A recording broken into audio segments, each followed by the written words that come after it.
বুঝলাম না beauty parlour কাকে বলে, একটু ভালো করে বোঝা তো আমাকে। স্যার আমি বলবো বিউটি পার্লার কাকে বলে। বল। স্যার বিউটি পার্লার হলো একটা দোকান, সেই দোকানে মেয়েদেরকে খুব সুন্দরভাবে সাজানো হয়। স্যার কালুও ঠিক ভালো করে বলতে পারলো না, আমি বলবো। তুই আবার বিউটি পার্লার কাকে বলে জানিস নাকি? বেশ বলতো।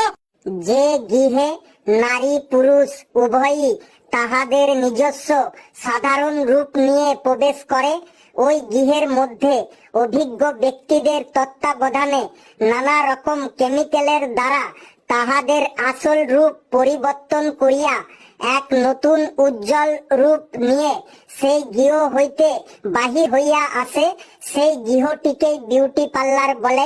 তাই নাকি? হ্যাঁ স্যার, লেবু ঠিকই বলেছে।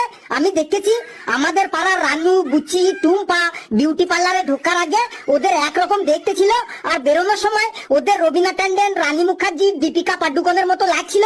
এই কালু একবার বিউটি পার্লারে গেছিল।